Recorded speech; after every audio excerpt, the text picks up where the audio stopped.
Okay, we weren't recording before, huh? We don't record the meeting. Okay. Okay, well, Deborah is with us today, once again. She has been a demonstrator of art for us in the past. She turned me on to cold wax and oil, and I have had so much fun doing that. And Vicki Thomas and I have shared some supplies, and both of us have been playing with that for years, thanks to you. So yeah, it's been so much fun. Are you going to give a little bio on her and read her name again because they didn't get it on the recording? Okay, so this is Deborah Pepin. And today she is going to do a presentation to us on how to have a successful finished painting. Deborah is from the Fresno area and is very active with the Fresno Plein Air group. And I get information about that, and it's very easy to pick that up if you are interested as well in joining their group. They do some fun things. Today, Deborah will be showing us the work she does before going on to the pastel painting. This will focus on the NOTAN, the 4-5 value study and the underpainting. This is all new to me, so I'm really interested in seeing this.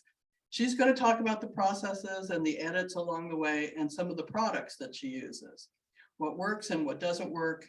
Deborah will be working on a specific piece from a photo she took up in Wishon, from how she starts to how she finishes the underpainting, and if we have time, the start of laying in pastels. So thank you, and please welcome Deborah. I'm going to grab my first one. Well, good morning and hello, everybody. Hello to all you guys out in Zoom land. This is new to me, speaking on camera, so I may stutter a bit.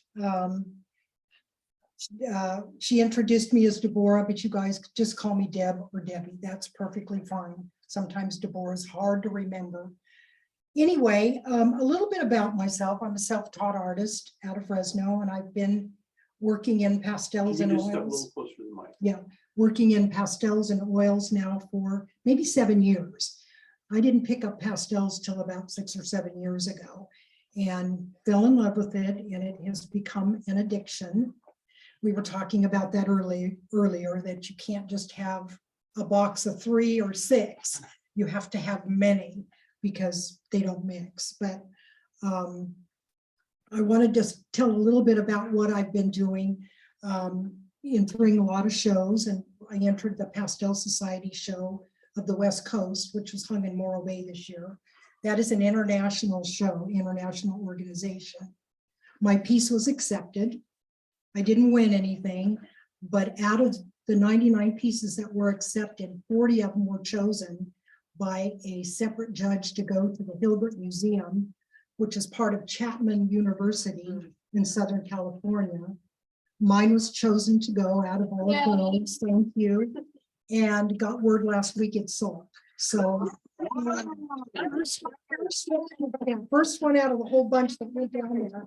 So I've been in negotiations with the collector, and yeah, that's a win in my book. Just getting in is a win in my book. So I want to talk a little bit today about plein air and studio painting, and I do a lot of plein air work.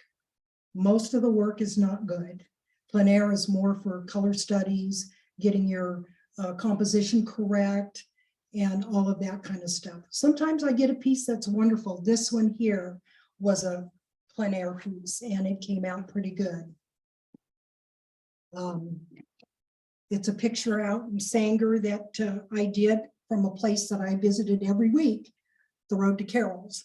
So I've gone on and done a bigger piece of that, and that one won the SWA show in San Francisco earlier this year. So don't disregard your plein air pieces, because some of them come out pretty good. Or you, so good to hear that. or you can work toward another piece in the studio because you've got your colors right, you've got your temperature correct. So we're going to talk a little bit today about this piece here. This was a plein air study that I did up at Wishon. I took pictures of it. We were up camping. So I did a quick study of it. That's a quick study, which people go, that's a quick study. And then I took pictures of it, but that's what we're going to be focusing on doing because I'm going to do a bigger piece. So I wanted to do the no-tan. Some of you aren't familiar with what a no-tan is. A no-tan is a Japanese word for black and white. So you take your photo or whatever you're working from and you break it down into large shapes, white shapes and black shapes. So you can get your abstract in.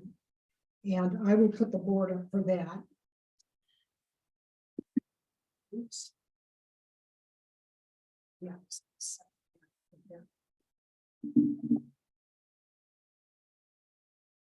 So can everybody see this okay? So the angle is a little off. There you go. Okay. So this is the picture. I'm on the wrong side here. This is the actual photo that I took after I finished the piece. These are the two no-tans at the bottom. And you can see they're a little bit different, each one. So I did that because I wanted to see, I wanted to change. Some of the composition. This one here was a little, I liked the bottom part, but I didn't like the tree. So on this side, I changed it a little bit. And as you can see, from here to here, I'm doing this backwards, guys. You can see there's a huge change in everything. The tree's a little bit less, a little more at the top. The shadowing is a little different. So that's how I get my basis down to do my underpainting. And I make edits along the way. And even when I get to the part where I'm laying in my pastel, I'll even do edits there. So this just gives you a better idea of your shapes and What product do you use to do the black and white? Is that pastel also? no, that's actually just Bristol paper and Tombow pencil or pens. They're brush pens and they come in a value scale of 9. So black all the way to, you know, very, very light. Yes. Do you do no-tans in the field or just off of photographs? Mostly, there are occasions where I will do a no-tan in the field, but not always. It takes up too much time and it's usually hot or cold or Insects. something, yeah, bugs, or there's usually something going on. So that's why I edited all of this after I got back in the studio based off of the original painting. Kirby, you're off camera. Whoops. Yeah, thank you. I can't. Let's see, I gotta go this way. Is that better? Yeah, I got it. Okay. So is there any more questions on the no-tans? You can also use just a black Sharpie and paper. You don't have to have, but when you go in to do your value scale. So your value scale is 3 to 4 to 5 values, depending on what you're working on. And I do that to get my value, because when you start laying in your pastels, you look at all these colors and you go, oh my God, I'm gonna use this one and this one and this one and this one. But the values are off. So you have to be kind of careful and watch, you know, watch your values. And I have failures that don't. The no-tan helps you discern which ones to, what values you're going to be using. No, the 4 value does that. The no-tan is strictly for your abstract, Just for the shapes. just for the shape. shapes. Got it. Okay. Because all of your artwork is just shapes in. If you work in the field and you see a set of palm trees and a set of other things, you got to break it down to basic shapes or you're going to drive yourself nuts trying to figure out this palm tree and that palm tree and that tree. And that was a hard lesson for me to learn, is breaking it down to basic shapes. I think the hardest lesson is not to paint things, but to paint shapes. And it takes a long time to Yeah. get that mindset. And you're absolutely right. It's not about painting things. It's about getting that shape in. And then you can, you know, take it down to what it actually is. But we want to leave a lot to the viewer's eye too. We want that viewer to make up what he wants in his mind about what it is. So then I take it from there and we go into our actual pastel paper or board, whatever you're using. I happen to like the new stuff now, which is the Lux Archival. It's the best pastel paper out there. But I'm using a UART board now. There's 100 different ones. And I go in and I lay in an underpainting. And you can do that with watercolor. You can do it with pastel and alcohol, isopropyl alcohol. You can do it with watercolor pencils, whatever you want, but I like a vivid, bright underpainting. Would that be considered a mixed media No, if you didn't use pastel for the underpainting? no, as long as it's 90% pastel, it is not mixed media. So this is the underpaint. Can everybody see that? And Like the other thing. what? You can did go back to use the for mic, I'll that? hold it. Was that alcohol ink or? That is actually acrylic inks and water. Ah, So I'm using a little different product. I don't use alcohol ink at all in and what's the this. surface? That is a UART board, 400 grit. And you guys are welcome to come up and fill it before I put pastel on it, because once I get pastel on it, it's gonna be a mess. But as you can see, it blooms and changes. And this one actually changed quite a bit because I used a lot of water. So it thinned it out and it dried back a lot lighter. I typically like it a little darker. The reason I put in an underpainting is, number one, to get my shapes in, my basic shapes, a little bit of my color, and so I cover up that white board. How many of you paint, you start out and paint right on white? Depends. I usually tone if I'm on canvas. I Yeah. usually tone first, Yeah, absolutely. or I will create a substrate of like black or Yeah. dark blue, something like Yeah. that. Well, I find that the white paper just paralyzes me, for me.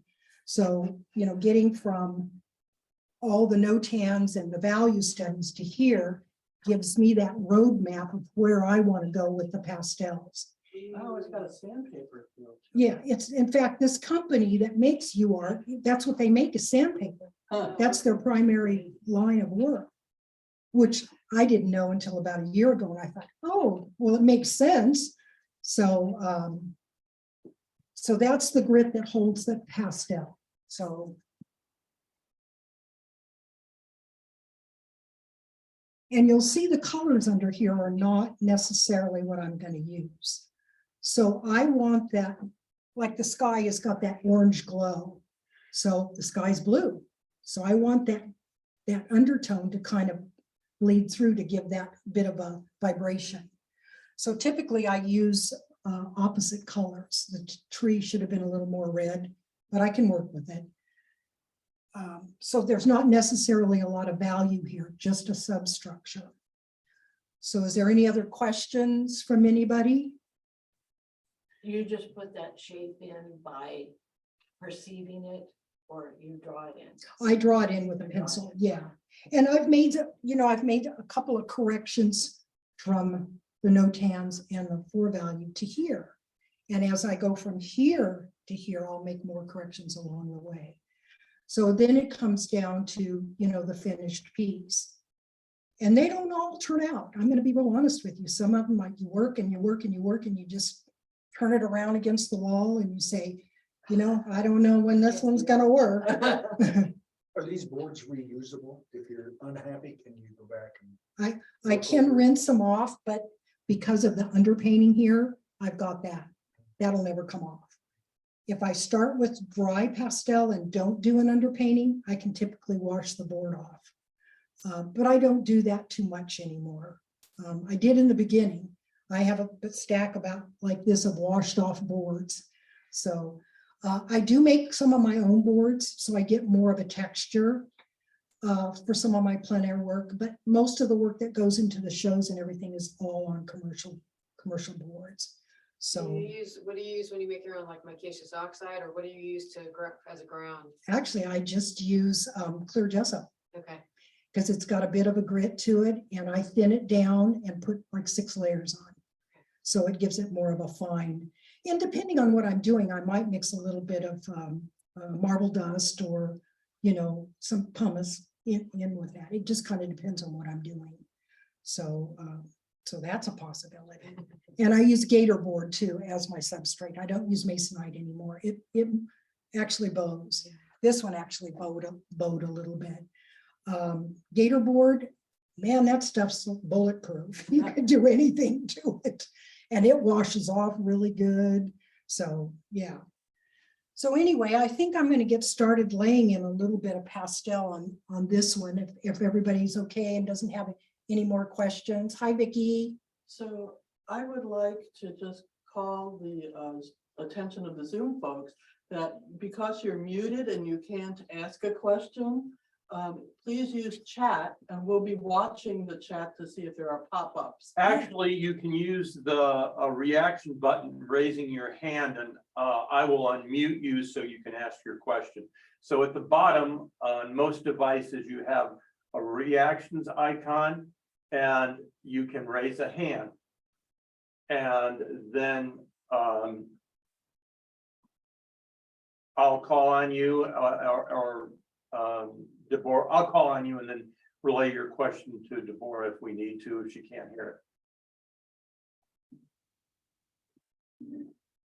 And to use the reaction button, you do not need to have your video on.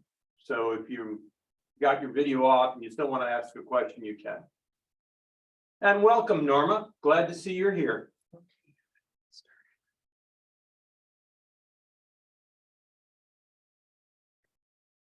Okay, I'm gonna go in with a very dark purple. This is my favorite color in the whole world. It's Terry Ludwig's eggplant, and it's very popular. I order it 6 at a time because I use it a lot. So it's the darkest of the dark without being black. So we're gonna go in and do a few things in the tree.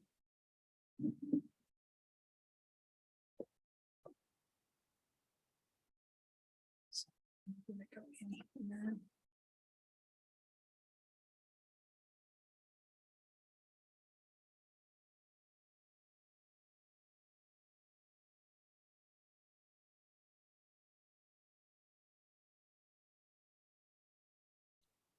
Also, when you put in an underpainting, it brings your pastel board back to its original grit. If you're using pastel on just a regular board and you keep going in layer after layer, you lose that grit and then it doesn't hold your pastel. So if you get that coloring underneath, you can actually work your pastel a little better.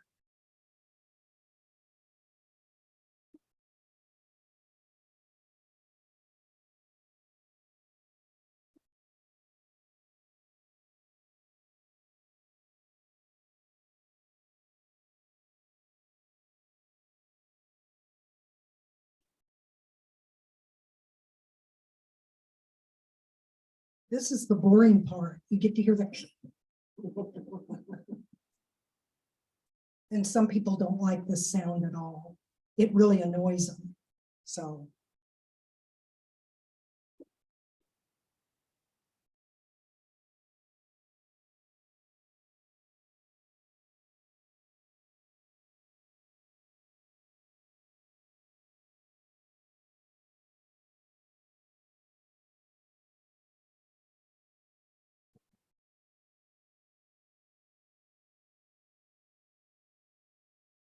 All your paintings are going to go through those teenage years.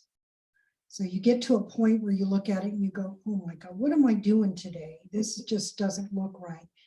Trust your process and keep going because they all go through that battle in the beginning. Why do you have tissue paper on the top? Because that's a pastel. Oh, so you're protecting it. Well, yeah, and I don't want it all over my car and my clothes, Yeah. which I usually get anyway, but. Okay, we're gonna start laying in some dark in the foreground here. What color is that you're using now? This is a dark brick color. It's a Terry Ludwig pastel, very soft.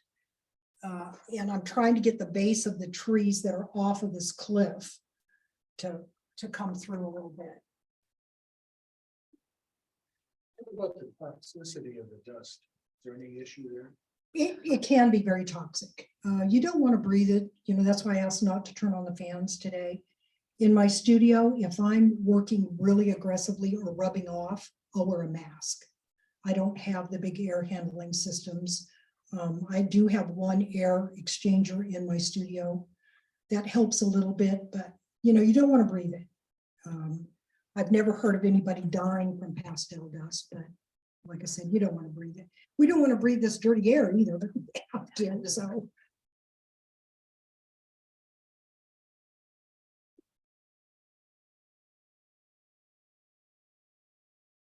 And you see, I'm only putting in the dark values right now. So like all other mediums except watercolor, this is work dark to light.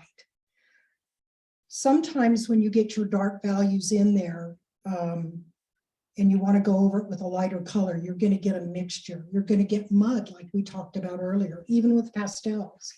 So I'll take some fixative and I use the Blair when I can get it.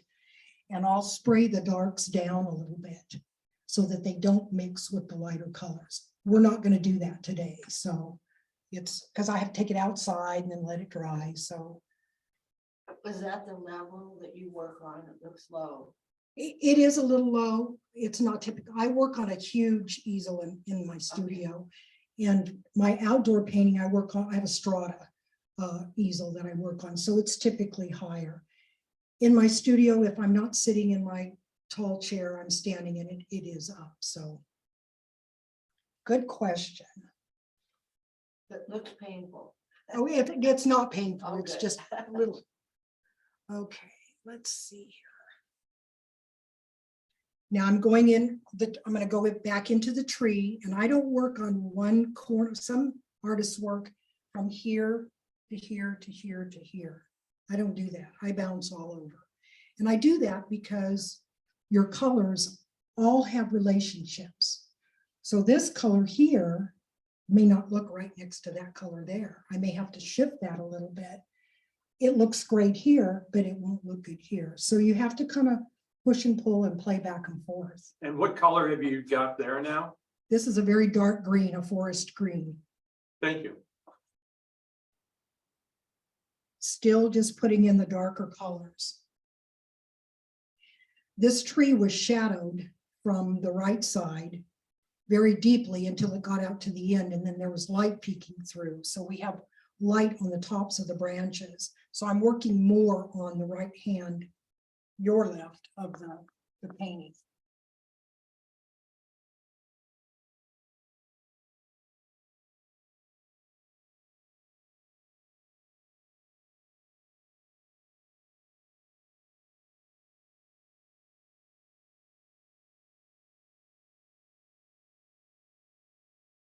And we will also, as we get going, working in the sky, we're going to create those sky holes in the tree.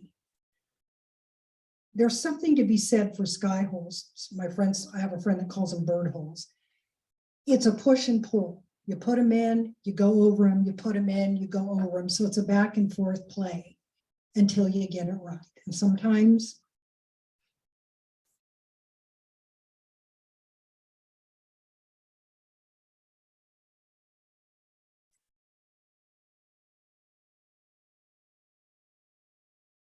okay, now I'm going to pick up a lighter blue and work in the sky just a little bit so I can get a balance of where I'm at.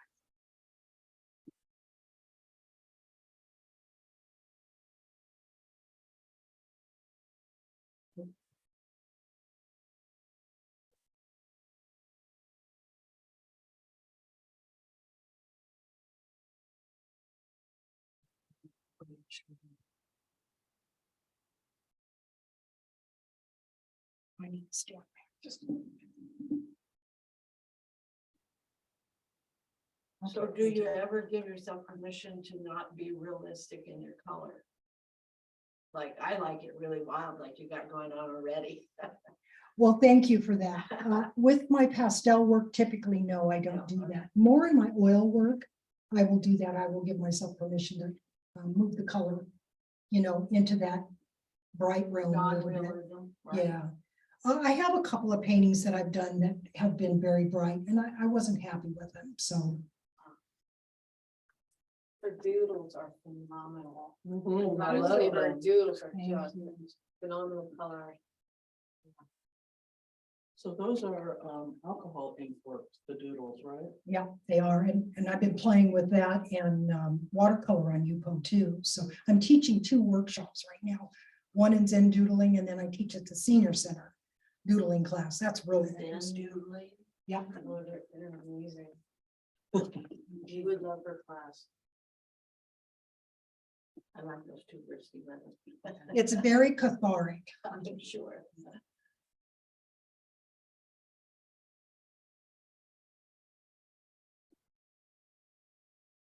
So the pastels are coming out, at least the blue is coming out quite opaque. You know, you're covering up all the underpainting. I see the glow, which you're talking about, but it looks painted. It doesn't look drawn. Okay, well, and part of that's the mark making. Part of that is the way you use the pastel. Some people use the pastel on the very edges. I'm not, I want the broadest stroke, the less work I can do, so.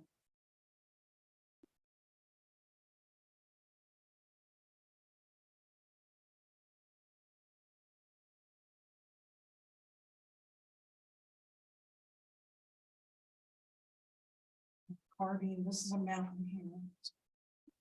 So carving in more of that light coming through, or the sky holes. Very dark up there.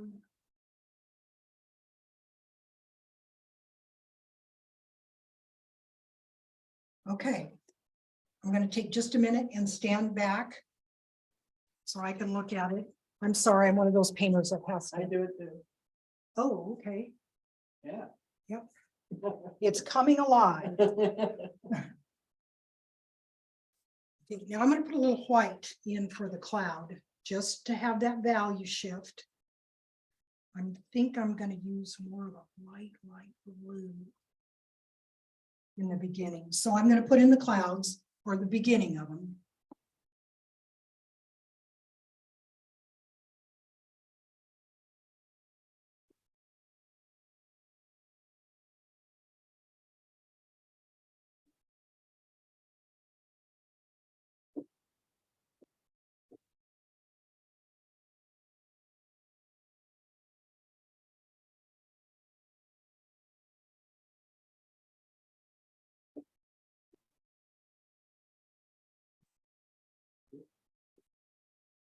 Would you call yourself a realist or an impressionist?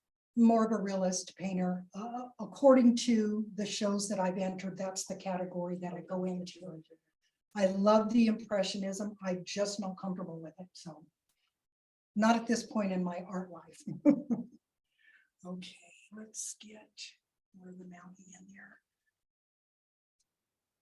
there. Okay, because this back mountain is very subtle, it's going to have to be very more on the gray scale or toned down. We don't want any bright colors. So we've got to find something that's more of a neutral. So I need lighter. Here's. So I'm using a kind of a neutral blue-green.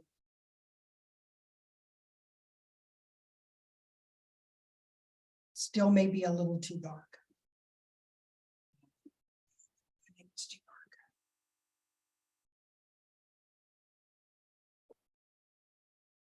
It's a little too dark.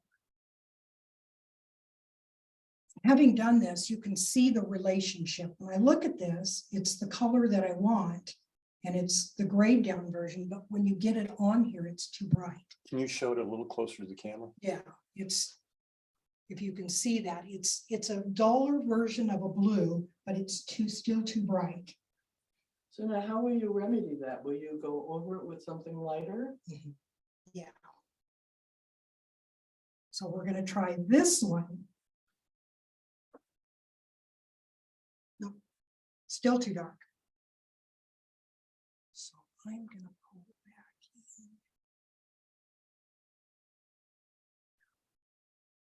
in. Okay, very light. When I look at that, I think, oh, that's like sky cloud cover. When I look at it right here, it's perfect.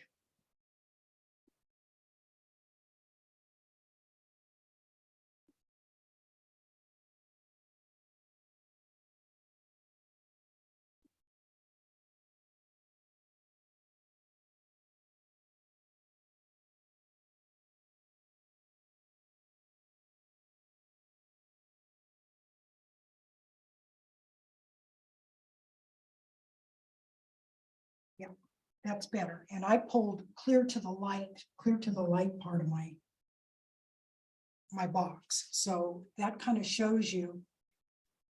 And your back edges, when you're painting, if you're not doing a backlit scene like a sunset, those edges need to be softened. Hard edges are more for the front of the painting, or, you know, the closer.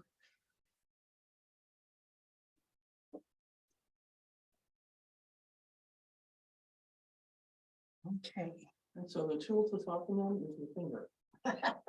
today it's my finger. I would use a brush in the studio, but today it's my finger. The brush tends to cause a little more dust, and there's carpet in here and I don't want to get any more dust going than possible. So. Okay, next I'm going to try to work on this bank of trees that's on the tops of those trees that are off that cliff. As you can see, this was the edge. It really, you could have walked down it, but my angle was, it was the edge of the cliff, so. Let's. You're so helpful, Frederick. Yes, thank you. He is helpful.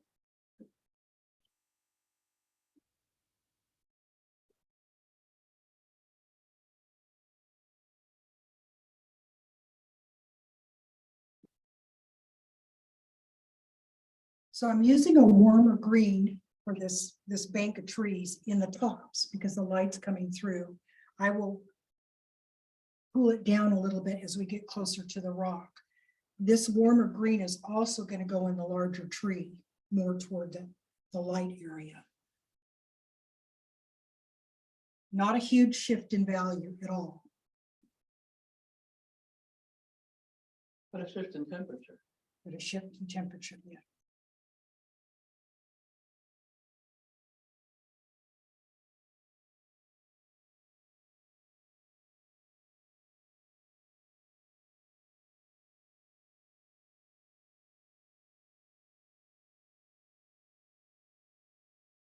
And I don't usually paint sideways like this. I'm usually standing right in front, but that doesn't work today, so. I'll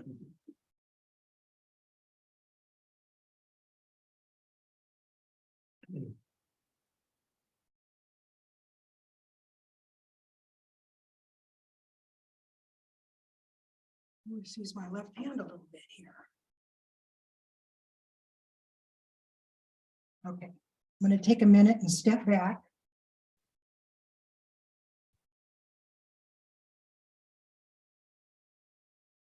Sky holes are way too big. That's okay. What was that comment? I said the sky holes are too big, but that's okay. We'll carve in on them as we're going. So, so we have mountain here, and then there was a back hill here. The pictures over there, but that's okay. I don't need the picture. So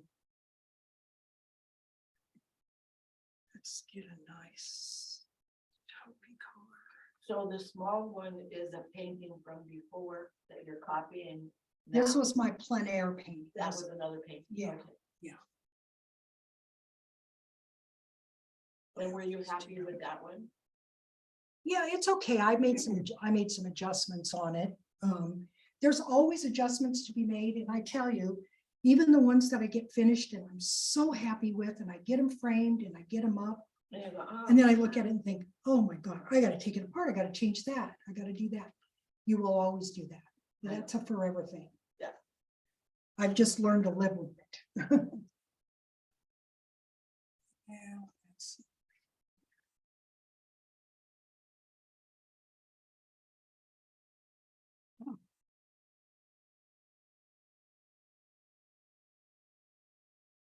This was kind of a granite bridge back there.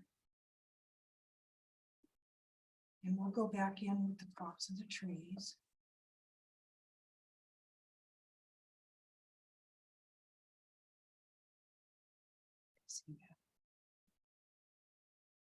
And because I'm using this color in the background, I'm going to pull a little bit of it in the front in the shadow area. What color is that? This is kind of a mauvey peach pink. This was, like I said, a granite ridge, and it was closer here than the back mountains here.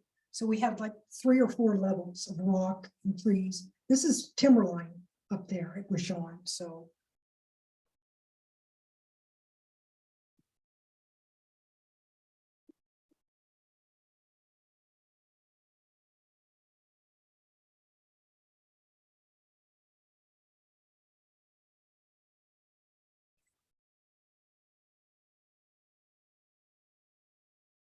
Yes.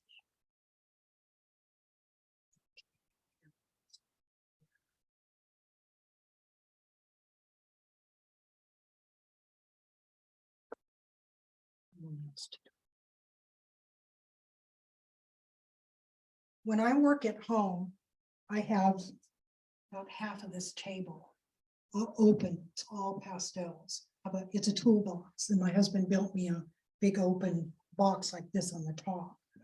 And then, of course, I have a drawer full of all different sets and colors and shadows. And so, like I said, it's an addiction for sure. Sounds like quite an investment. It's a playhouse. It is. What are these sticks run? They're about $6 a piece. Oh my goodness. So that's a good average cost. Sometimes you can pick them up on sale. Not always, but that's 7 years worth of collecting. And pastel artists never have enough pastels, ever.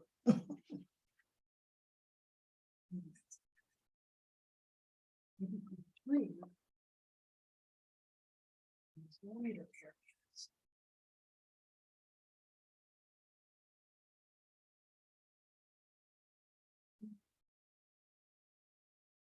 So you have at least $1,000 on that one bar. Yeah.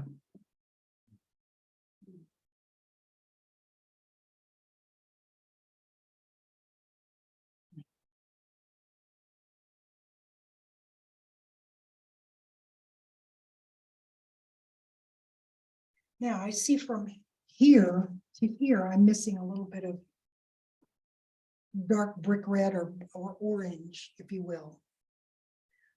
So I'm going to put a little bit of that in there. The tree is too green. Conifer trees are not that green. They've got a lot of dead brush in them. So, And pine cones. and pine cones and squirrels.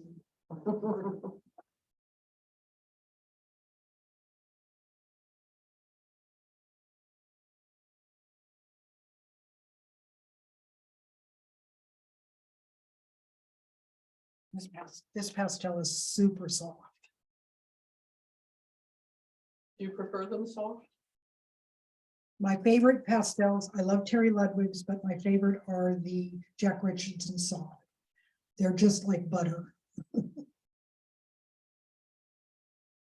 And you're using chalk pastel, not oil pastel. Correct.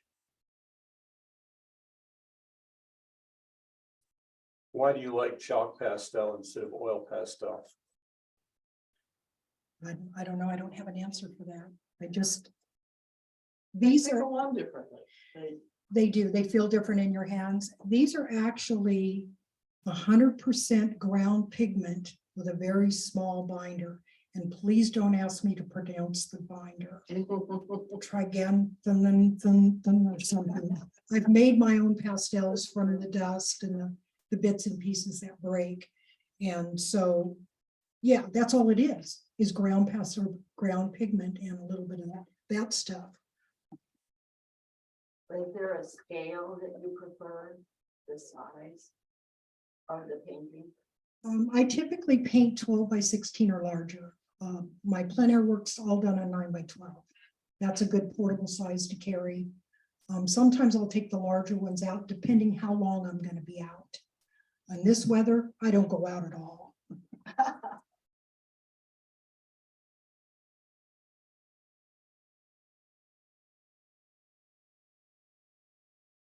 You guys tell me where we're at on time. I don't know I'm how. watching you. Okay. You're fine.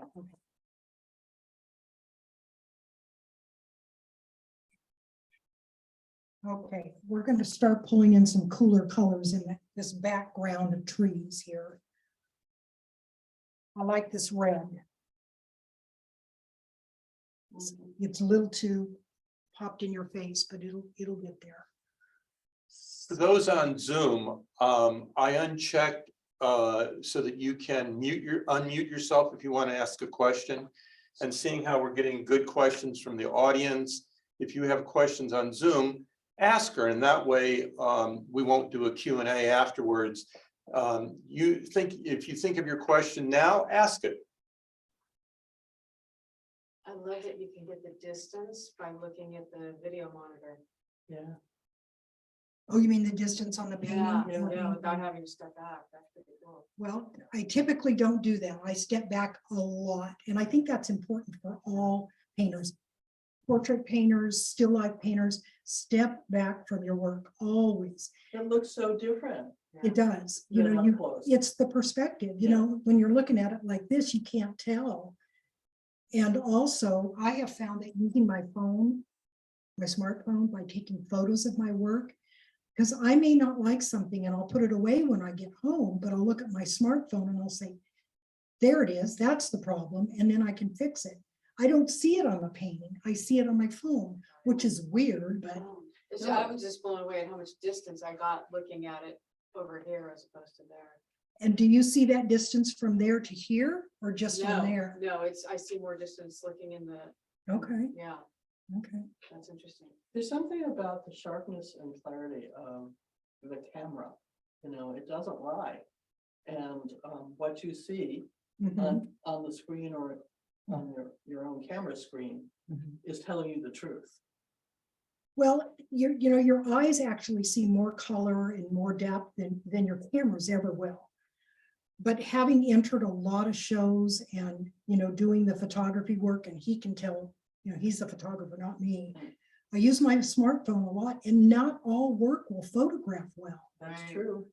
I've got one that I took best of show at the Clovis Rodeo Show in. It's a big painting, and it was of a sunset in South Dakota. Very vivid sky. To photograph that thing was horrible. It just didn't, it looked, like she said, it looked like I really pushed the colors to another realm. And I didn't. It looks really good in Certain person. colors can't be photographed, at least on film. Yeah, I know there's some greens, fluorescent greens that are impossible to photograph. on Really? film. I yeah. don't know about digitally. Well, digitally, the biggest challenge is the blue-purple crossover. So paintings with a lot of purple or blue in them are very difficult for the sensors in digital cameras to handle. That's a big challenge. Well, that must have been it, because it was a lot of blues and deep purples, and then this bright orange in the sky. Well, the orange looked like your shirt, that bright, and I knew it wasn't that bright, but so. And that one did not make it into the show. It's beautiful, trust me, I love the color, but it's not, it just didn't work well. Okay, I think that's it. So do you ever give yourself permission to push the color digitally after the painting is done? I never adjust mine, ever. And I'll, go ahead. When I'm photographing artwork, I'll look at the art, have the artwork next to the screen, and I will adjust the colors in Adobe Photoshop to get as close as possible to what I see in real life. So I will, as a photographer, adjust the digital image, but she's talking about using a cell phone, and it's very difficult Yeah, just with the image on a cell phone to do any adjustment to it. yeah. So, you know, if you want, you can take a cell phone image into Photoshop and adjust it, but you know, it's work, it's time. Well, and I will tell you too, as having entered these shows, been around during judging, you know, when you enter these big international shows, most people have their work photographed by a professional. I don't have that kind of money laying around, so I do it myself. But I find that a lot of people that do it themselves really adjust their images so they can get in the show. So when you look at their entry as opposed to what their real work is, it's not the same.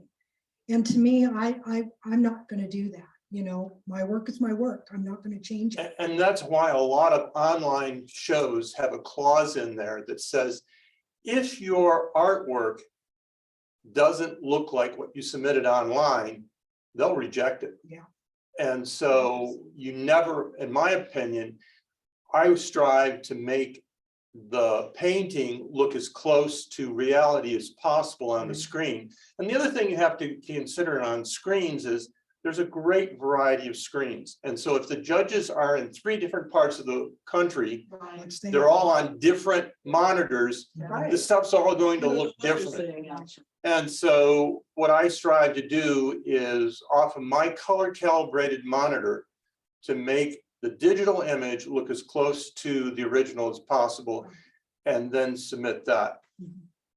And that's a great analogy, because usually on these shows, you have 3 jurors.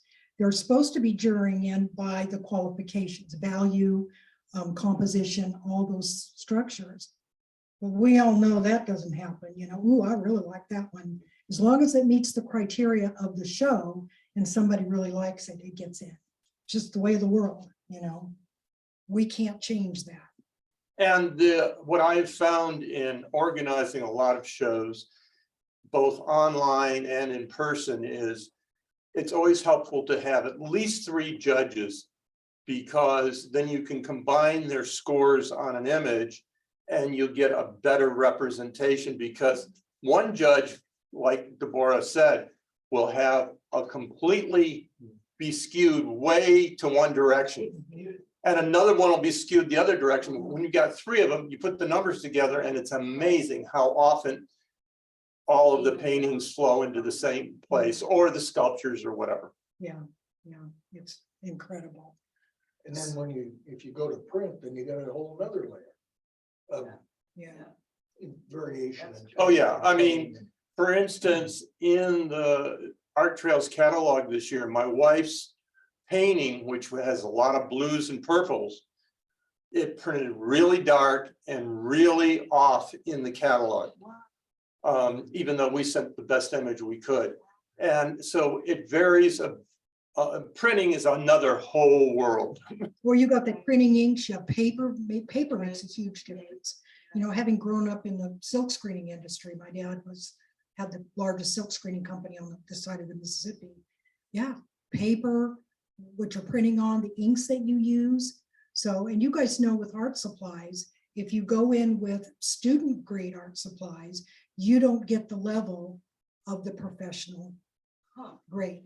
You don't get the pigment, you don't get the light That's fastness. so true. So some people shop prints on the basis of price without considering what materials are being used in creating the prints. Yeah. And Well, in case in point with that, there was a very well-known wildlife artist that my father knew when he was alive.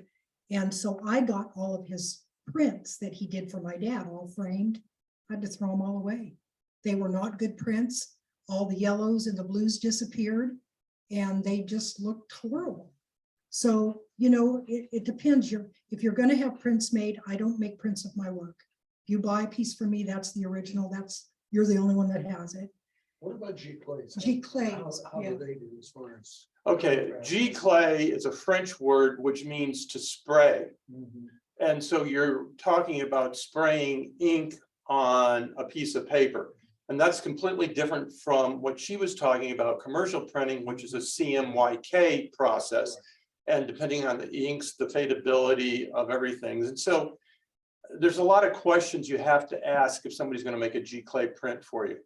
You have to know what kind of paper, what kind of ink set, and different G-clay ink sets have different archivability. And if you guys are interested in that, please use Mullins and Clovis. I'm not recommending him because he's a friend of mine or anything, but he is the best around. Mullins does an excellent job. He's very good. He's not cheap, but he does a good job. Yeah, that's for sure. Okay.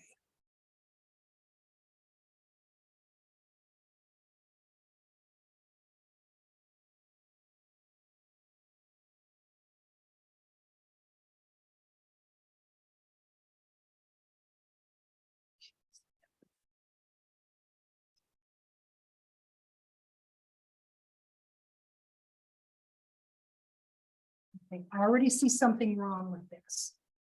Okay, look at my line. So I have not varied the tops of my trees, and they vary. So you want to make sure that your planes, and this almost looks, not quite, almost looks in the middle, so I'm gonna have to fix that.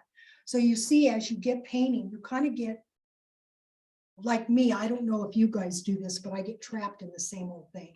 Same marks, same height, so you have to really be conscious of what you're doing.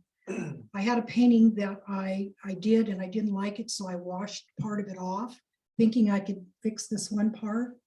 And I'll be darned if I didn't go back in and use the same colors, the same line. I did the same thing again. So it happens. Anyway, I want to stand back and, just take kind of a bit of a hard look at this.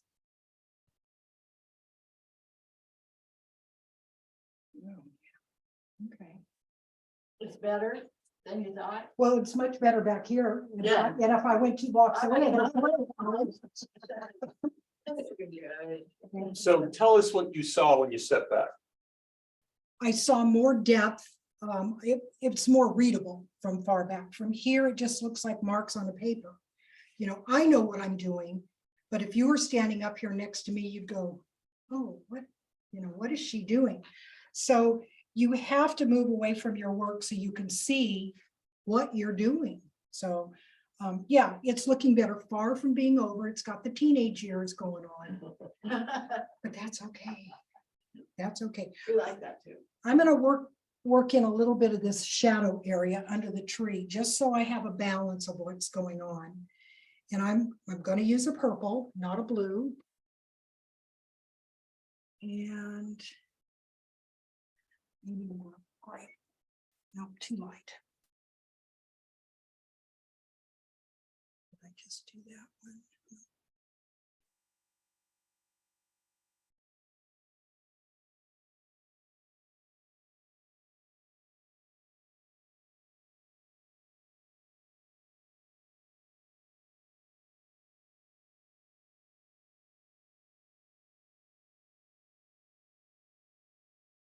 And I will vary that shadow a little bit.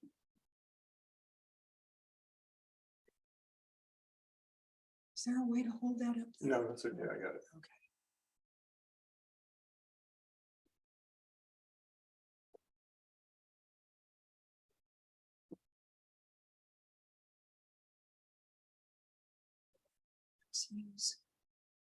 Now I'm going to go into some of this rock formation here. So I'm going to use a little lighter color. And you notice I pulled the blue down over that. That's going to soften my line just a little bit, because as you get away, that rock's not going to look as white. It's going to tone off a little bit. So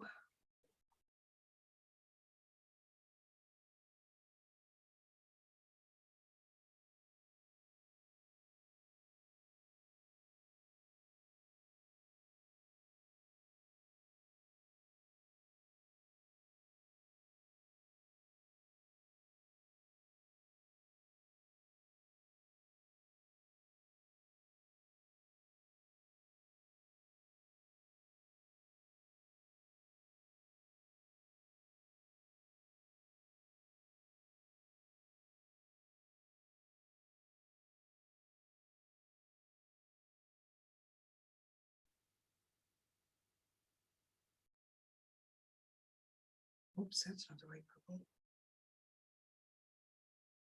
What I used? And what color is this? It's purple. It's more of the purple. Just to get.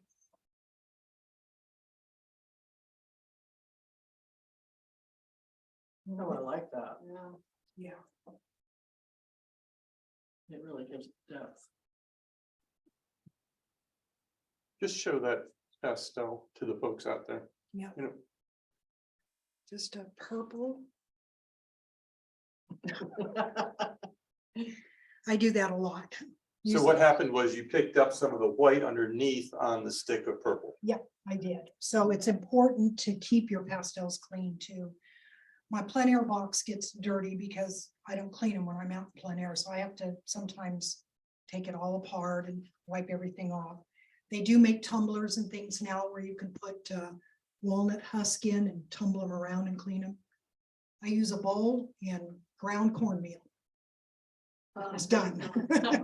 That pretty much works. That's great. Inexpensive, so. So after you've done a plein air, do you work from a photograph of the same scene? Or, oh, you do? Yeah, I work from photographs and my plein air and plein air work. I take lots of pictures. Okay. Yeah, and that to me is really important. But you may get, I mean, you know, like all of us artists, we're always trying to capture the light when we're working plein air. Your light changes every 7 minutes. So you can't paint a painting in 7 minutes. So take lots of pictures. So there's the photo that she used. Yeah, and it's not a very good one. It's kind of dark. But I have the memories of what I saw there that day. And I think that's the important thing about plein air painting is you develop those visual memories and it all plays with the smells, the sounds, what's going on atmospherically. That all plays a part in it. And I think when I started plein air painting, it really helped my painting come along tremendously from just studio work. So, and I do both, so. So this is the photo, this is the plein air painting that we've been looking at, that she's working from. Long way to go, but it'll go.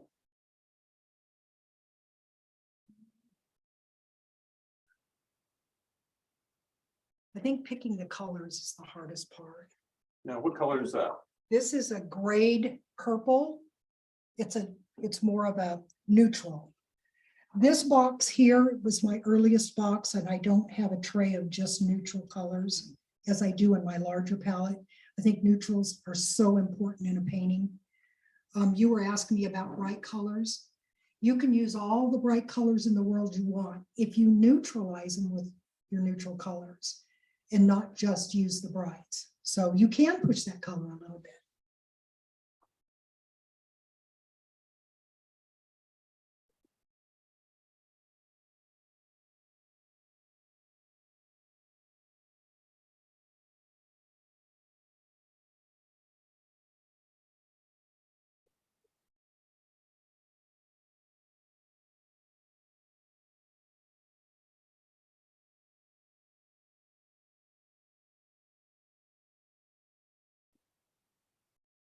This one's also a little harder pastel than what I'm normally using on here. So it didn't go on super good.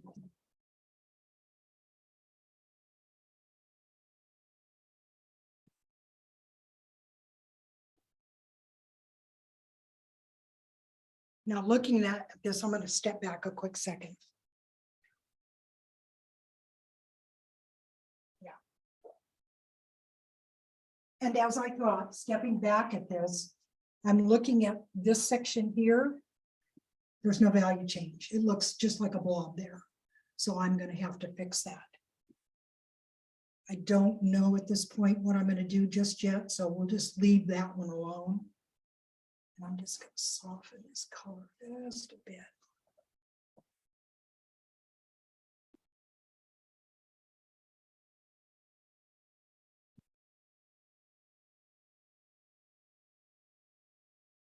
Deborah, do you want me to do that? Yeah, I could use a break, sure. Thank you. And how are we fixed for time? We've got another 40 minutes. Okay, cool. I'm going in with a warmer, lighter green, a brighter green,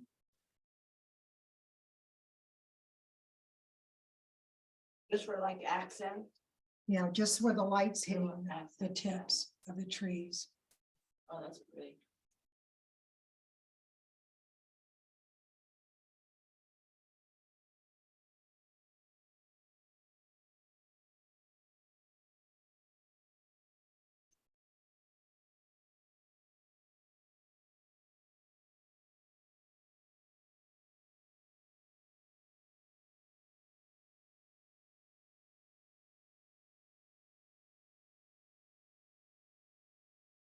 Now, if you have any questions on Zoom, feel free to unmute yourself and ask a question.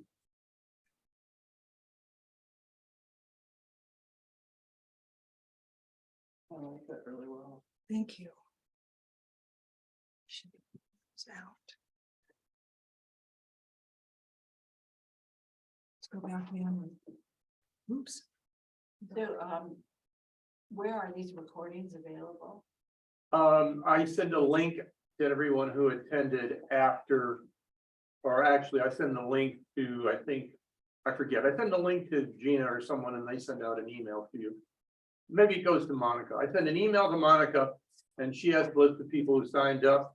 And you will get an email with a link to the recording. And it's usually a day or two afterwards. So it's not available to the whole No, it's only available to the people who attended page, yeah. or paid, yeah. Because it wouldn't be fair otherwise.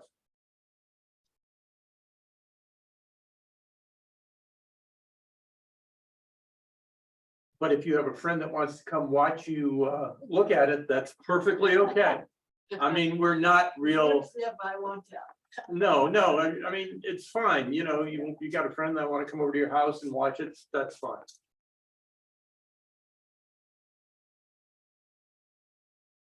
Copy and art videos. What's better than that? Exactly.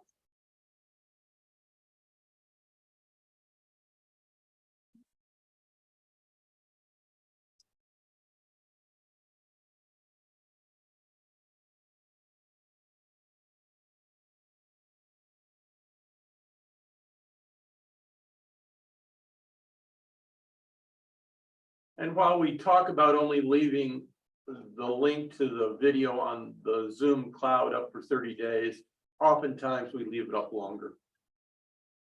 I mean, it seems like it would be a really valuable library. Yeah. So I could still get the recording of the demo I did, Of course. because I didn't come get a link to that or anything, so. You didn't, you should. No. Okay, just email me and I'll send you the Okay, link. great, thank you. I'm sorry, I thought I sent you the link, but, all right, Could have, and I didn't get it. all right. Thanks, Just send me an email and I'll send you the link. Thank you. I just figured it was too late. No. I know there's limited storage. There is, we're still having to deal with that Oh, issue that's with Zoom. bad. Yeah, yeah, no. Didn't we increase the storage? Huh? Didn't we increase the storage? Not yet. It's because I haven't had time to deal with Zoom. But it's on my list of things to do. Good, Deb. Looking good for sure.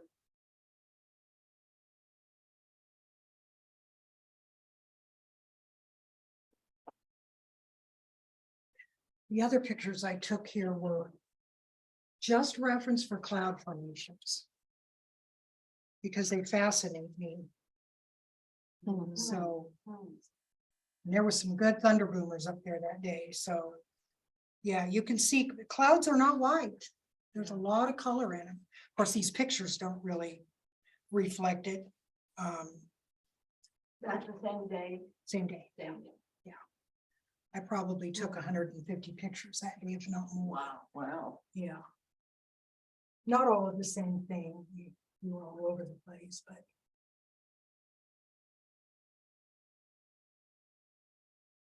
So come on, Carolyn and Vicky, don't you have a question you want to ask Deborah? Just unmute yourself and ask it. Well, Carolyn's a pretty good painter. Vicky's a very good painter. So. Maybe they know all this stuff. I'm curious if you feel the entering international shows gives you fulfillment and satisfaction. Okay, can Deborah repeat her question? She asked me if entering the international shows gives me satisfaction. Yeah, it does. It does, especially if my work is accepted. I'm not really one. I like to win, but just being accepted. This is my third international show. During COVID, the Pastel Society of the West Coast had an online show. There were 1,000 entries. They accepted 141, Wow. and I got into that show. That's awesome. So, you know, like I said, I didn't win it. Validation, like Yeah. validation. It's credibility, it's credit for all the hard work that I do. Right, right, I right. paint every day. I'm in the studio at least 4 hours a day. Wow. So, and it's not just this line of work or my oils, I also do my doodle work. And so there's that too. So I'm busy, you know, and I work at it. So the- Deborah, Vicky Thomas has a question for you. Okay, hi, Vicky? Vicki. Oh, I was going to ask you why you don't unmute me because it wouldn't allow me to do that, but now am I unmuted? You're unmuted, We- Vicky. We're we hear hearing you you. loud and clear. You what? We're hearing you loud and clear, so ask your question. Excellent. I kind of noticed that the size of your board looks like it's square. Is that just an illusion? It doesn't look like a typical standard size of a board. Is that It- correct? It's standard, it's a 12 by 16. It's distorted. It's- from- Okay, Vicky, the wide angle zoom camera distorts the board a bit. And it is a standard 12 by 16 board. And later on, when she is done, we'll have her show it more square to the camera so it doesn't look so distorted. Okay, thank you. Thank you. I noticed you said when you're painting, is that what you refer to with pastels as painting or as opposed to drawing? Yes, yeah. So pastel- Deborah, please repeat his question. he asked me if I referred to pastels as painting as opposed to drawing. Yes, it's simply, and the reason I do that is because you're mark making like you do with a brush. With pencils, you mark make, but it's a different sense. So you're mark making with your pastel. So in essence, you're painting your brush. And I think most pastelists and the groups refer to them as paintings and not drawings. Some of the organizations lump these in the drawing category. I do know that, so. At YSA, for the annual that we do, we always include pastels in painting. Good, good. I know Clovis does not. So, but a lot of these organizations depend on entries. So if they get 2 entries in drawing and 2 in pastel, they'll lump them together anyway for prizes and stuff. So there's that. But it's painting. Kind of little gray Yeah. area. Yeah, it depends on the organization and what you believe in. A lot of artists like to make copies of their work. I will not. That is not something I believe in for me. When I collect art, I want to collect the original. I don't want to see a poster or a calendar of somebody, of a piece that I bought out there. So that's just me personally. So the cloud looks pretty good. So if you're online and you have a question, you can either raise your hand, or use the reaction button, and I will make sure you're unmuted to ask your question.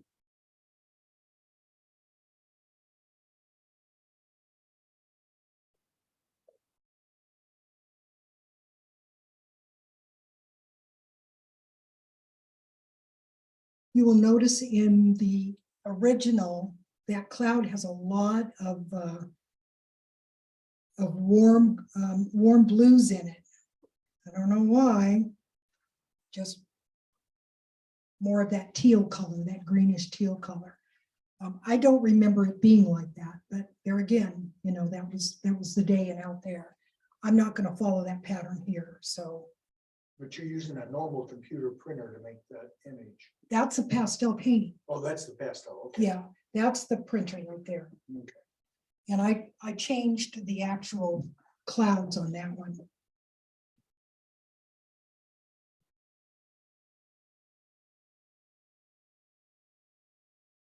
So I changed a lot. There's other things in that painting that I edited out. That rock standing up here, I edited out. There were smaller trees. I edited those out. So that's another important part when you're painting, especially plein air. And I think you and I had that conversation earlier.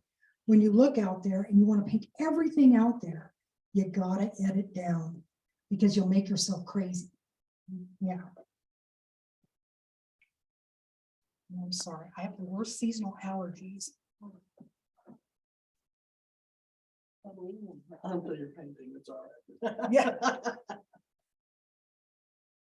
Okay, this is the mountains in the back, and it doesn't read here really well, but there was this strip of granite in here. So I've got to figure out what to do with that. I'm not fond of this just yet. I think this area here has to come up. So I'm gonna see if I can raise that bit without painting.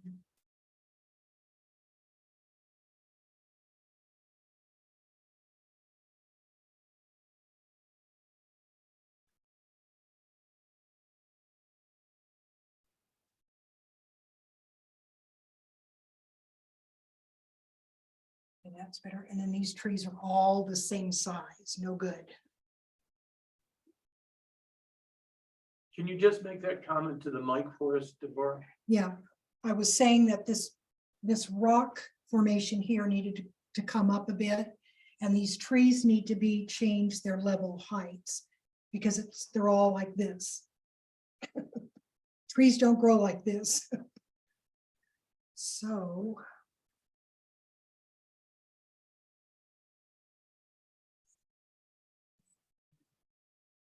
And what color are you going in with there?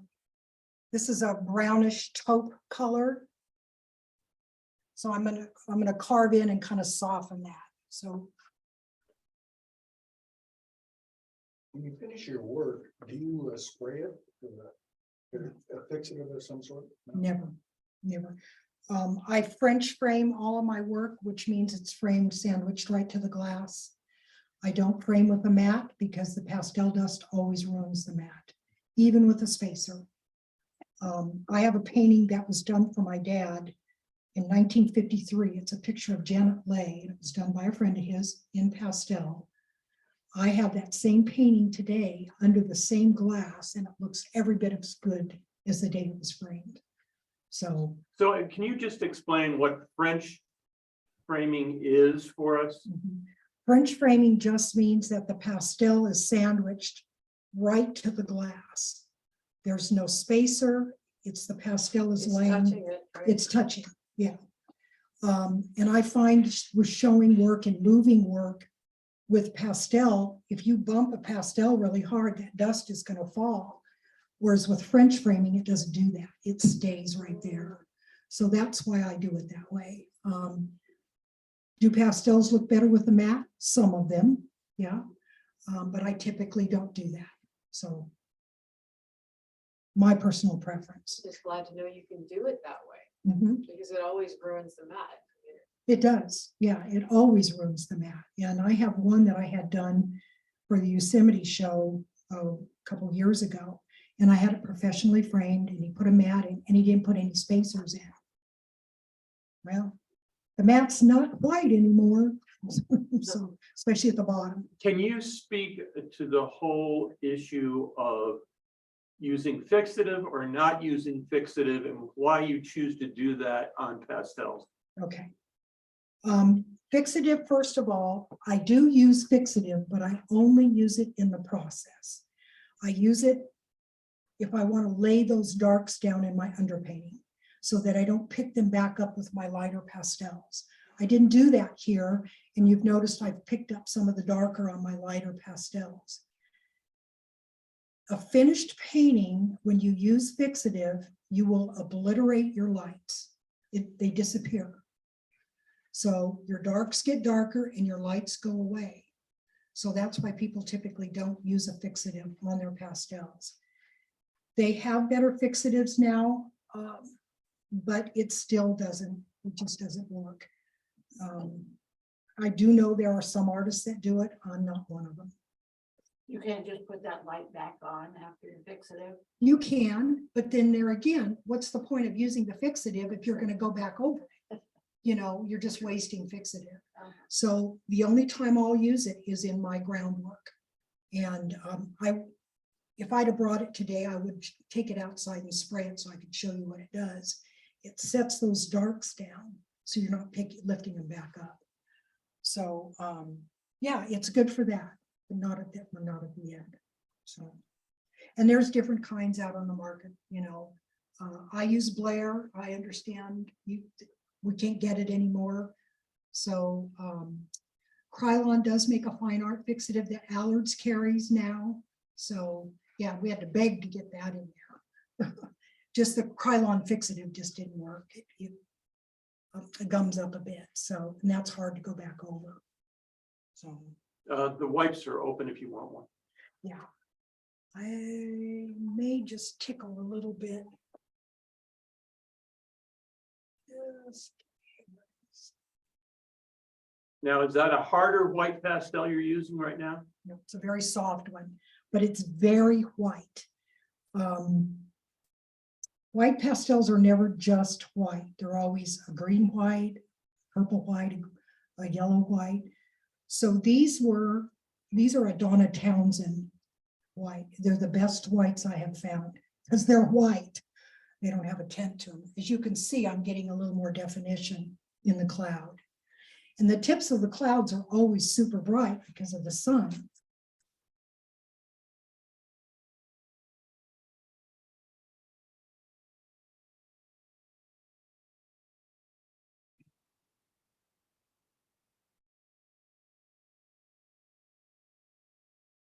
That's very cool. You can see the light striping.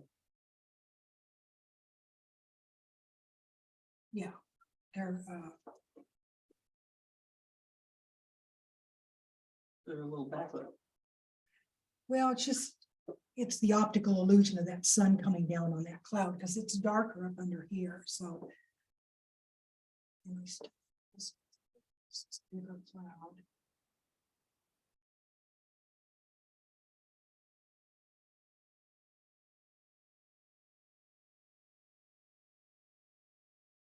Stand back for a quick second. Oh, yeah, that looks, I like the cloud.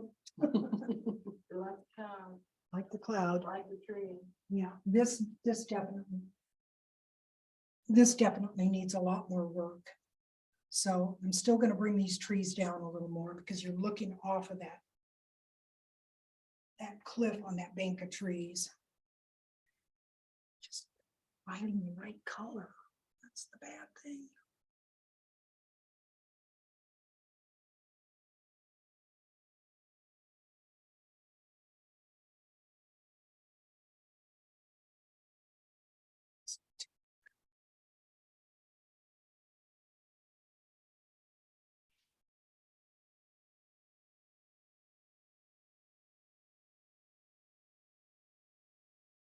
Kind of like watching paint dry, right? Wrong. I'm really enjoying the whole thing. Oh, thank you. It's inspiring. You are Thank you. Sorry. Lost my grip there. Did you see me So while jump? she's working, Shannon, let me ask you a question. What are you finding interesting that she's doing? I love that. Speak up. I love that she did the, she went beyond the value study. I've done value studies before, but to start with just black and white, to really get your basic shapes in. I think I might try that as a start next time I go out in plein air, just to quickly get something in rather than, I think I start, It so makes I start sense. with too complicated, so I need to kind of pare it down and you get going. So her process of how she's structuring this is inspiring, and I just love to see her work. She just, Thank you. the push and pull between the underpainting and some of that kicking through with what she's got, it's just gorgeous. Thank you. Makes me want to try pastel again in years, but Really, I find a lot of people are picking them up, because they're, well, number one, it's a dry medium, so you're not out in the field with, terpenoids and all of that stuff. Sometimes when I go in the field, I'll use my gouache, because that's a little similar to the oils, but I'm not buying all the oils that are water soluble. I've got enough. I don't, I probably have, too many art supplies. My husband said he's going to divorce me if I buy anything else or get started in anything else. What might be interesting in the field is to take a photograph of what you're shooting Mhm. and then convert that to a black and white And then you can actually take it to pure black and pure white with some of the apps. There's an That app would now. give you your- That would be great. that would give you that Great right idea. away, because your eye Yeah. sees, it's hard to see black and white when you look at the real thing. Yeah. There's an app for Apple, it's called No Tannizer. Oh, wow. Okay. And it does that. It takes your picture and you can go from a 9 value to a black and white no tan, to a warm 9 value, to a cool 9 value. So you can go all those different ways. And what was the name of the app again? No Tan. Tannizer. NOTANIZER. I think it's like, we're not $3.99 or $4.99. Yeah, and Cool. it helps a lot. I use it, but I prefer doing this because then I've done the hands-on for myself. I've done the edits. The phone isn't just turning everything into black and white because you still have to edit. You still have to edit out what you don't want. But there again, if you do that with a photo, then you can kind of see the black and white and then you can do your edits from there as well. Okay. Do So you ever create a dialogue with the painting? That doesn't speak to you? yes. Yes. Okay. Yes, not so much my plein air work, but my doodles, absolutely. Gotta see her doodles. The doodles talk to me every day. They'll talk to you too. In the process, in the process. Yeah, in fact, when I get the color on, they tell me what they want me to be, so I get it's, I get yeah. that. It's a hard concept for some No, I people, get but it. Yeah. No, she would get it. yeah. Carolyn gets it. I get it. That's so cool. But I see there's a number of.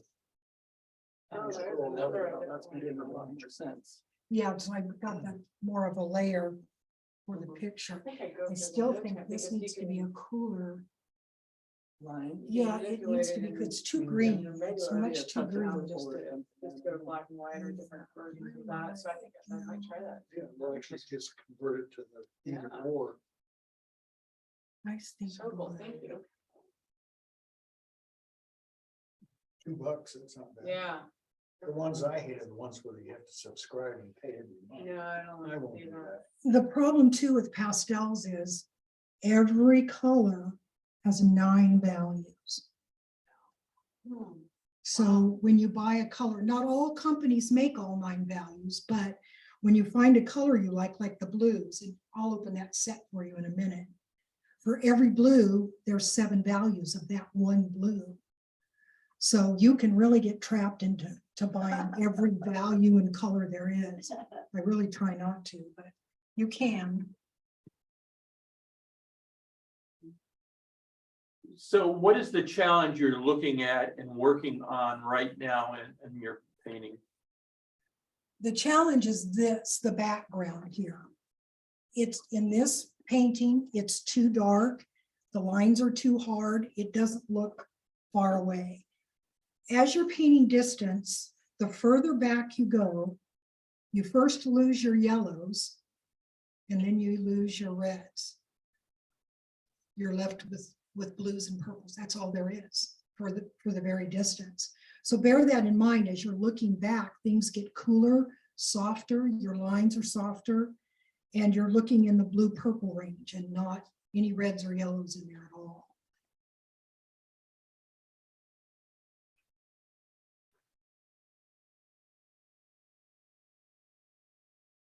And that blue is too bright.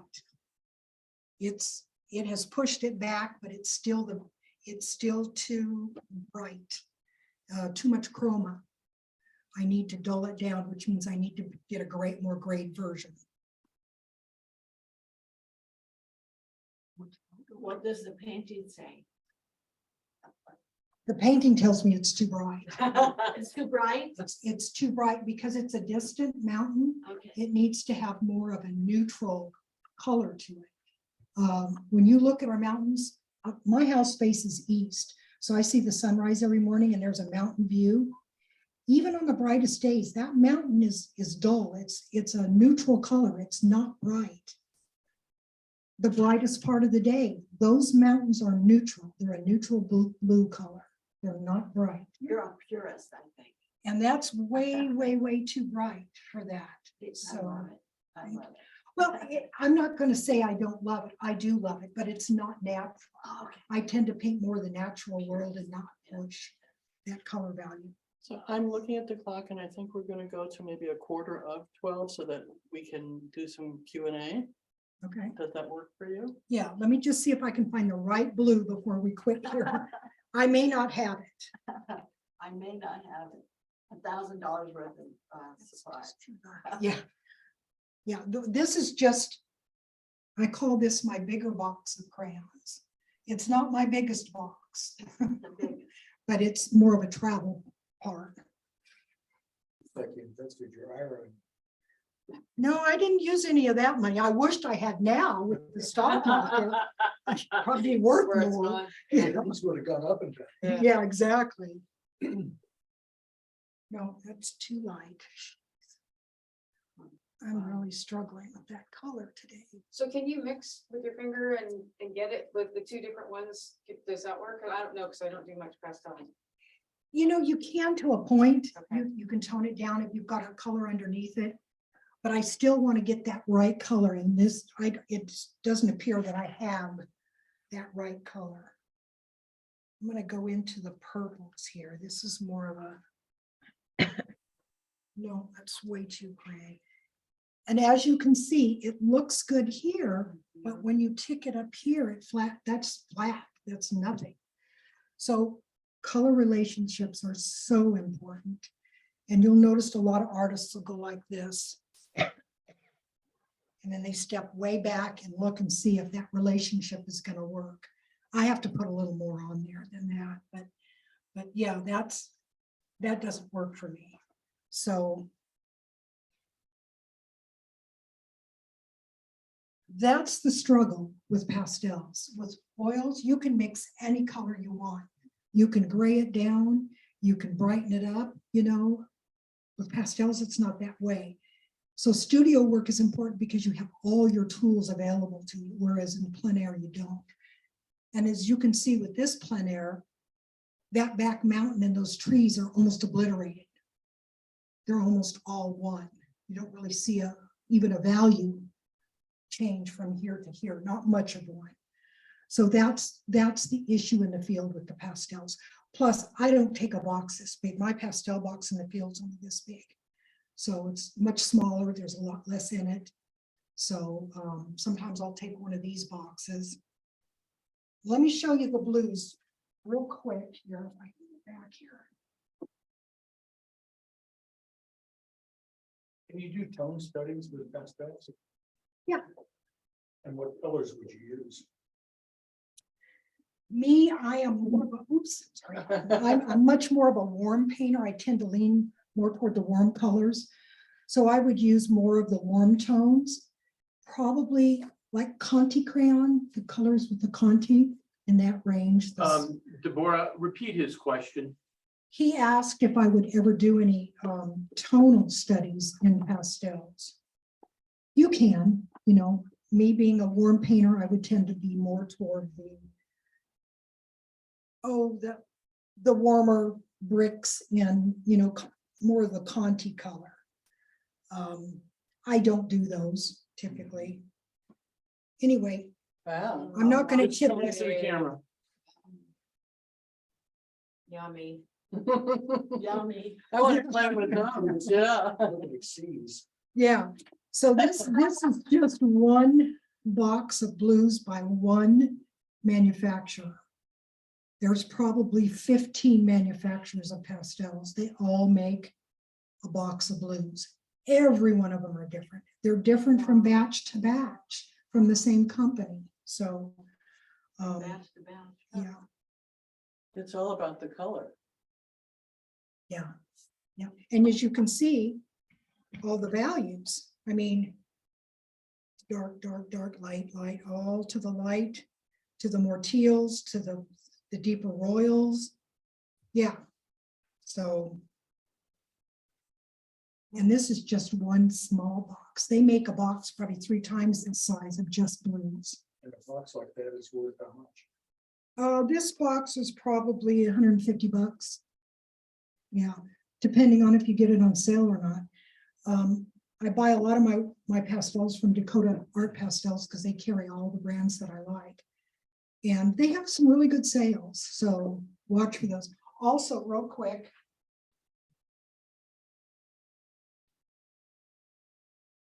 I like your rubber bands. Yeah. Thank you. They're called big ass rubber bands. That's what they're called. When you buy them at Amazon, that's what I thought. Which I thought was hysterical. You've seen those fans in Costco, huge fans they have Yeah. on the ceiling. The company is Big Ass Fan. Oh, Anyway, for those of you that want to get started in pastels, but don't want to outlay gobs of money, I would suggest buying whatever you're going to paint, a landscape set or maybe a portrait set for you if you like portraiture. They make all the sets and all the different ones. This one happens to be this is a Jack Richardson pastel made from Barbara Janicki's work. I love her pastel work, her colors especially. So you can go out in the field. I'm not going to tip it too much. Wow, that's a nice variety. yeah. Yeah, so you have a lot of, she's real good about warms and cools and lights and darks, and your chromas being higher in some areas than others. So you can get by with just one of these out in the field. So for those of you that would like to start this, not this particular set, but anything like that would work. If someone were doing multimedia, what medias would they combine with pastel? What have you seen people? I've been asked that question before, and I will tell you the shows don't accept anything mixed media with pastels. If you're entering a pastel show, it has to be 90% pastel, or it's not accepted. I am seeing more experimental work with pastel, and they're using more alcohol washes with the pastel itself, which is still accepted into the shows, and they're leaning more toward the experimental type work.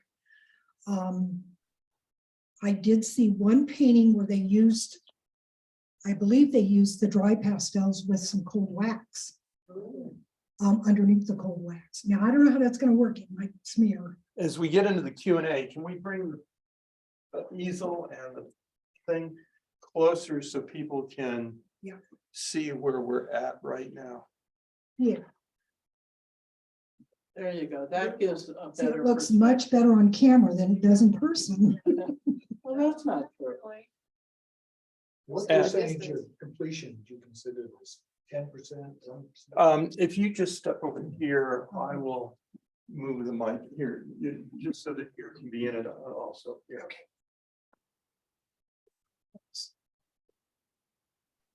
I would say this is about 50% complete. Wow.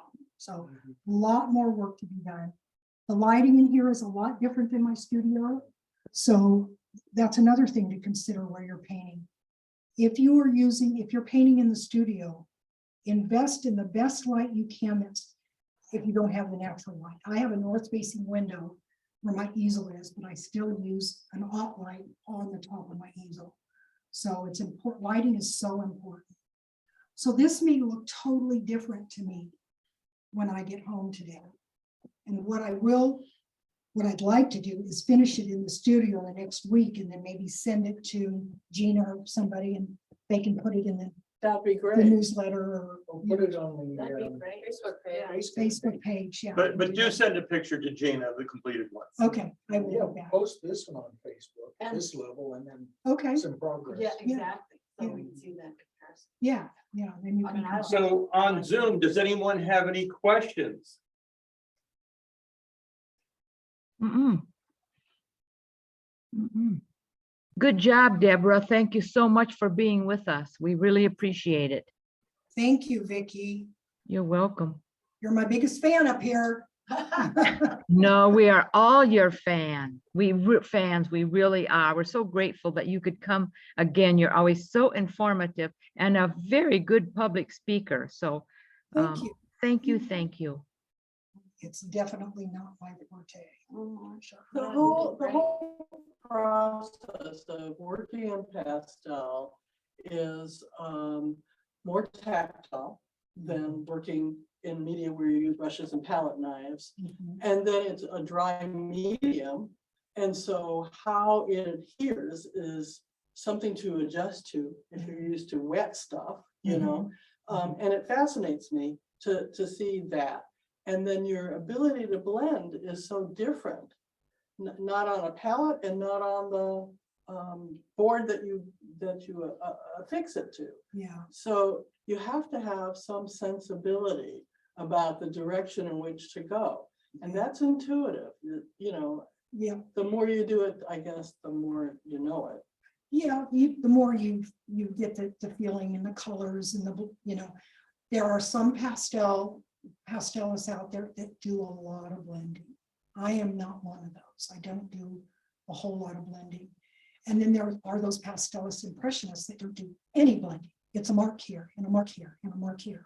It's perfectly fine. It looks great. Alan Picard is one. He does not do any blending whatsoever. I don't use any blending tools. Sometimes I will use a brush and brush off extra pastel, and that will kind of blend the underneath area. Then I'll go over the top of it. So that's a form of blending, if you will. But typically I don't blend other than with the pastel itself. So Carolyn, did you have a comment or a question? No, other than thank you, Deborah. It was lovely and I love your work and it's great to see you. thank you. You too. Hope to see our art trails. I hope so. I'll look forward to it. Yeah, me too. Carolyn, are there any differences in approach for your own pastel work? Listening to Deborah, I think we're quite in sync. The only thing that I do sometimes is I start out with the harder pastels lightly on as maybe instead of an underpainting, and then do the softer pastels as I build up with those over it. But the end result is similar, I think. Mhm. Yeah, and there are those artists that do start out with the harder pastels. I have them. It's not my forte.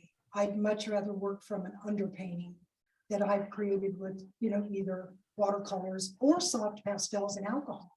I've done that before too. And then of course the acrylic inks. Those are my new favorite, is the acrylic inks. Because they're so bright and easy. They're already wet. And Now you're saying acrylic ink, not alcohol ink. right, acrylic ink. You get that at Allard's? Yeah, Allard's has it. You can, I think Hobby Lobby even has them. I order mine, but you can get them there. Yeah. You could even use other ink, India ink for a dark underpaint. Dare to be different. That's what I say. Try it. What have you got to lose? You know, you really have nothing to lose because you can go over it with the pastel. So You get good coverage. thank you. I imagine there are student grade pastels that you wouldn't recommend, or are they all pretty much the same? You know, I don't know if I would call them student grade, but there are lower grade pastels. Munjo, I think, is one. I've not done a lot of research on those. So. Ranges your face. Well, it's just not, first of all, the lesser expensive pastels are going to be harder because they have more of a binder in them. So you're not going to get the pigment. They're going to be harder. They're going to be less reliable on what you get from here to paper. My personal opinion, doing art, and it doesn't matter what you're doing, buy the best materials you can afford and use the best substrate you can afford. Because you will do a painting, you would be using substandard materials and it'll be a winner.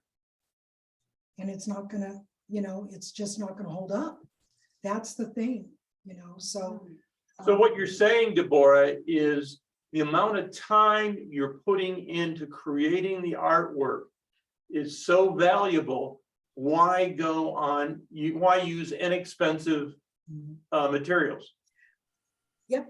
And if that means you do less paintings, but you're using the best materials, so be it. You know, you do less. But there again, what you create is going to be archival. It's not going to fade out. If you frame that, you're going to have it for 70 years, like that piece I have. I mean, that piece is 1953. what is it, 70 years old next year? And it looks every bit as good as the day that he got it, yeah. So, And I think the thing that most people don't realize is that quote unquote student grade paints, whatever type, have less pigment in them they do. because the pigment is what is expensive. Right. And so you wind up, as you were saying, you know, to try and get the color, having to use more paint anyway. And Carolyn has a comment. Yes, I just wanted to offer a little bit of advice to some beginners, and that is that if you're doing underpaintings, not all pastel substrates will allow you to do that if they're going to be wet. So you have to be careful which ones you can use, like just regular Canson pastel paper pads. You can't paint on that and then put pastel on top of it. It doesn't take. So be careful about your substrate if you're putting in a liquid substrate on it. I mean, underpainting on it.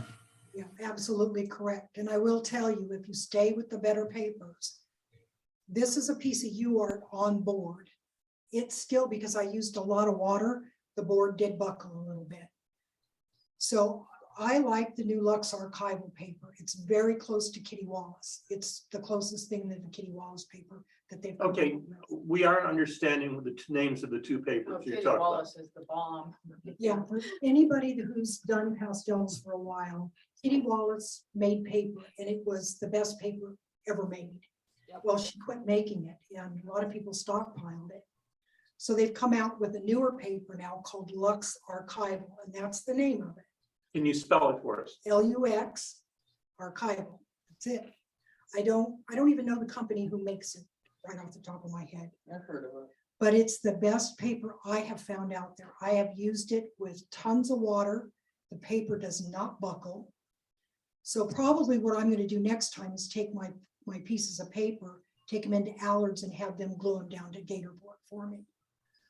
I believe they have come out with the Lux on the boards. I've not bought any, so I'm not going to say for sure. And the papers are costly. Yeah, they can. be. Fairly. Yeah. What was the comment, Carolyn? I said fairly, yes, they are. But so is good watercolor paper, whatever, so. Yeah, any kind, I mean, even your canvas panels, if you're buying the good linen panels, they're expensive. You know, your good canvases that, you know, are expensive. Nothing's cheap. Art world is not cheap. But what hobby is? I mean, really, sewing's not cheap. I'm a crocheter and a knitter. That's not cheap. So no, it's, you know, it depends on where you want to go and what you want to do. If you're interested in pastels, I would say start out with the best paper, the Lux Archival, and buy a small box that's got a good assortment and see where it goes from there. Then your investment isn't huge. You know, you can always sell it to somebody. Yeah, if you don't want to use it, you can. So Okay, well, we're coming up on the hour now, and so I want to thank you. Is there any last question for Deborah before we end the Zoom session? Okay, well, I'm going to stop the recording. Thank you, everybody.